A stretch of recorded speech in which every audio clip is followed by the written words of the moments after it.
Okay folks, got a commission, need to make a big waterfall. Now this mould, let me show you what this is. This was made from an awful lot of silicone. You can see there's 3 layers there. I kept running out and having to buy some more. It's heavy. I made it in the bottom of a bucket. Now the original is made of chunks of rock that was made from mostly Woodland Scenics moulds. I'll put you the link for those below in case any budding landscape creators are online here. And then some handcrafting, carving to make it all work. So I'm going to fill it with plaster. The plaster I use is just Herculite Plaster. It cures white, heavy, although not as heavy as some plasters. And it's extremely durable. So I'm just going to mix that up, pour it in, and then I'll be back with you to show you what we do next. Now, you'll have to excuse if there's any noise in the background. I'll try and edit it out, but it's my other half blowing up tyres on the car he's been fixing for me, so I can't complain.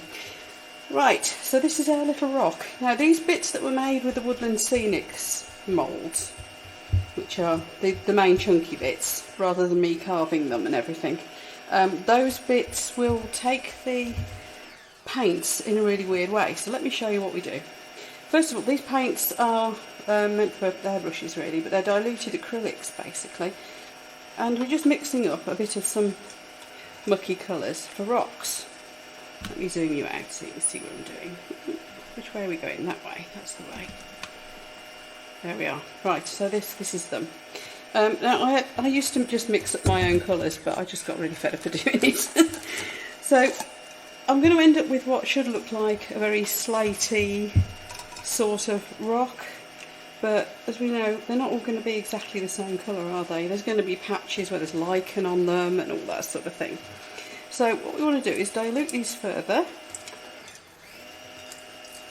like so. Now we're going to need quite a lot of the black, so I'll get that doing. Then we get a little stick and stir it up. Don't know whether that's going to be black enough, might need a bit more. You can see I've got like a sort of sludgy dark greeny colour, and I've got like a sort of golden colour. They're the sort of colours you might get lichen in. And different veins in rocks, so let's put a bit more of the black in. Normal acrylics would work, these just happen to be a set of earth tone paints that I bought, and I just thought those would be ideal. So all we're going to do then is start with the lightest one, and first of all just want to say big thanks to the lady from Woodland Scenics who's been demonstrating this at the NEC a few years ago. I don't know if she's still around. Very talented young lady, and if it wasn't for having seen her doing this, I would not have believed what they ended up looking like, and I certainly wouldn't have bought the huge collection of Woodland Scenics moulds that I've now got. So this looks terrible at the moment, doesn't it? I think we'll all agree that looks pretty terrible. Let's bring you back into shot properly. There you go. Yep, looks awful. Bit of green.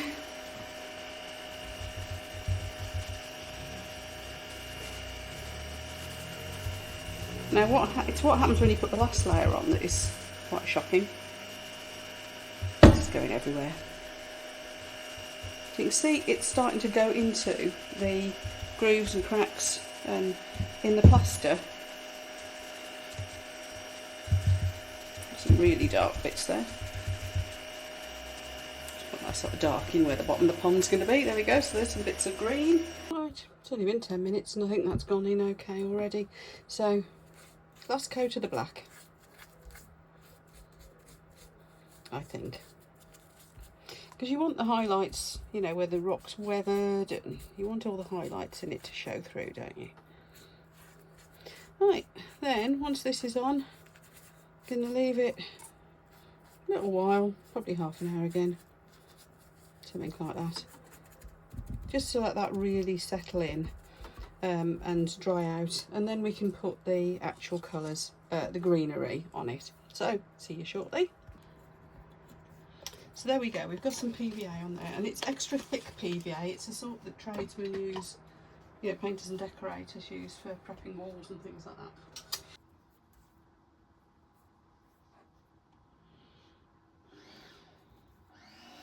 I'm just going to keep pushing it in. He's blowing tyres up again, can you hear him? bless him. The power steering went on one of my classics, which was just about old enough to have, new enough to have power steering. We've had to take all the pipes off, and it's been a right game. There's been lots and lots of bad language involved, as you can imagine. I'm going to put a bit of this sticky up green here too. Let's put it there. Now you might be looking at this and thinking, surely that's all going to come off. Well, it won't. First of all, because it's got a nice lot of PVA under it. Secondly, I also do a little trick with some hairspray at the end before we go putting the resin in. However, the next bit we will be doing is the waterfalls. Right, this stuff is called Water Effects, and it is from Woodland Scenics. You can see I've squashed the bottle rather. But what we're going to do is create a waterfall. Now, beforehand, I've put onto a piece of slippy paper. This is the stuff they back stickers with. Some strips of it. Now, can you see that's going clear? The top bit will go clear at some point too. But I've got some bits of that we're going to be sticking on, and that is how you get the water to have a gap between the rock face and the water. So let's make it look as if the water's coming down here and it's coming down here and it's splashing around. I'll just use the end of my bottle for this. Although I could use a stick, like so. So we've got water cascading and cascading, like so. We tend to put a little bit down over the edge like that. And then we take our little strip of water in inverted commas and we do that. Try to make it pretty much vertical. It will shoot out a little bit, which is what you want. You want your water coming out and down, don't you? But it looks like it's coming with some force. Just a little bit. There we are. And then once that's all stuck, this will all go clear as well. What we then do is we put some little touches of white paint on it, just a few little dots with some acrylic paint, just here and there down the water flow to make it look, you know, just to add some little highlights, like it's a bit of a sparkle to the water. I have got a little trick I want to show you. It's a new thing I'm doing with the water surface. The one that I made originally of these is the first one that's actually got ripples on the water. Normally I just put some little dots of colour onto the water to make it look like ripples, but I've actually got some Wavecast, so we'll have a play. Actually, while I'm here, let's just do the hairspray thing. So this is all I do, is I soak the green stuff with hairspray, if I can do it without blowing it everywhere, because that, in conjunction with the PVA, sticks it all down. So absolutely soak it. So yes, all that's left to do is put the pond in. I'll leave it over there, which is just resin. So I'll be back just to show you that quickly. Right, I'm back, and it's time to put the pond in at the bottom. Now this is going to take just a little bit of resin to fill up, but the first thing to do is get a bit of texture into it. So this is Battlefield Scatter. It's basically sand and bits of green stuff. And then we put a bit of black, just to give it some depth. This is actually tarmac for model railways. I'm just trying to give that a little bit more. It'll go quite black when the resin's in it, so I'm trying to just give it that bit more depth, if that makes sense, and a bit of texture into the bottom of that pool. And the resin I've got mixed up is the Apex 1 coat, so it's quite thick, and the reason I'm using that is simply because I want this one to cure quickly because of trying to get this done for this video. Normally I'll just use a regular 1-to-1, you know, just a normal regular depth cast one. So just a regular epoxy resin is the way to go, and there you go. As you can see, that's put it in a nice little depth of the resin there, and it starts to look as if there's something going on in there because it's got that depth to it. Okay, I'm off to clean my pots out, and I'll be back to show you how I do that water surface in well, this cures quickly, so probably 3 or 4 hours, because it doesn't need to be completely hard cured. So I'll see you then. Right, this is where we're up to, folks. The waterfall, as you can see, it's gradually starting to clear. It will go completely clear. It's just a matter of time. So I'm going to put a bit of a top coat around the water down here, because that resin is cured well. Just going to give it a quick final coat, and I'm going to start putting the white detail on here, because some of the water has already gone clear, that bit has. So we're going to get that done. Right, back in a moment with some paint. So trying to come in from a different angle here for you so you can see what I'm doing. As I said, this has still got some clearing to do. I'm going to put some heat around it today to speed it up, because it's gone cold here. Now, I don't panic too much if it hasn't got 100% clear, because I generally realise that it's going to take a couple of days anyway to get to whoever's bought it. And I believe the gentleman who's bought this one, I think it's a gentleman, you can't tell from screen names, can you always? Is probably watching this video anyway, so he will understand that it takes a long time for that water to dry and go completely clear. So, you know, as long as my purchaser is completely happy with the fact that, you know, it might still be a little smoky still when they initially receive it, and they just need to give it a few more days and it will go clear, then I can get it in the post that bit quicker to them. And I know it will go. It's not like it's something that might or might not work.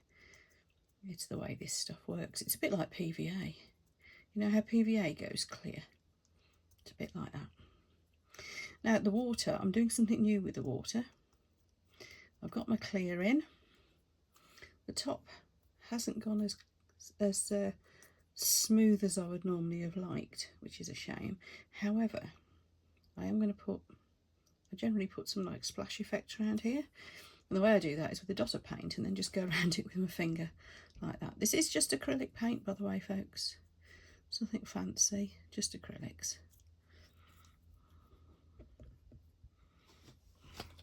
Now, the next thing I'm going to do, because this stuff's new to me anyway, and I want to try it, and it's called Wavecast, and it occurs to me that that would be a really good way of making the surface on my little pond at the bottom. I seem to have already got resin all over the outside. I should have my gloves on, shouldn't I? Oh dear. I'm going to start just wearing gloves for everything, even for things like EcoPore, which I know is safe.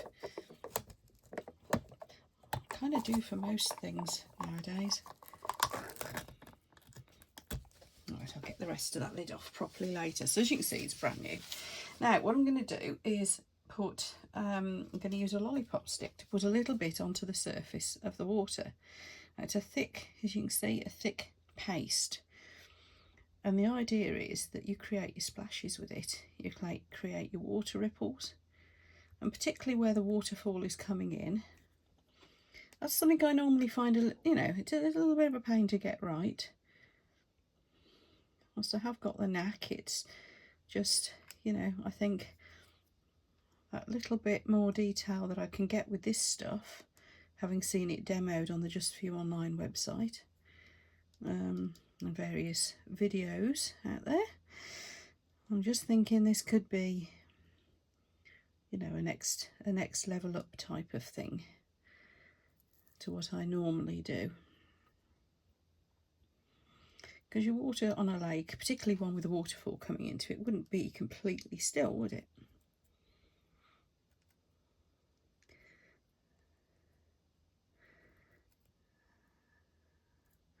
So I'm just giving it a little dab around with my stick. I wonder if it'll work on top of the waterfall stuff too. Might do, mightn't it? I bet that'll make waterfalls. That might be quicker than my current way of doing it, I don't know.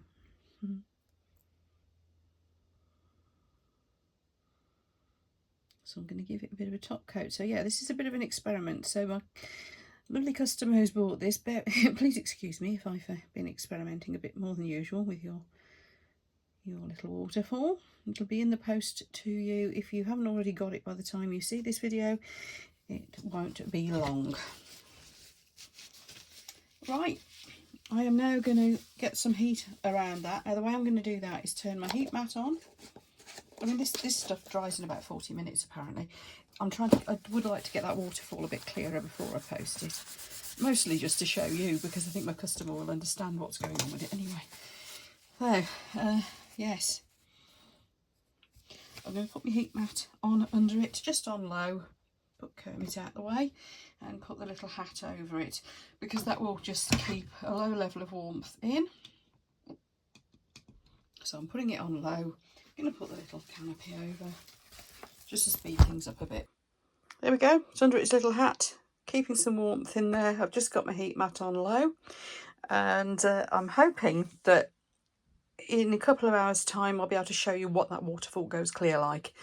Normally it would take days, but maybe with this going on we'll be able to speed things up, and then I can get it in the post to my customer.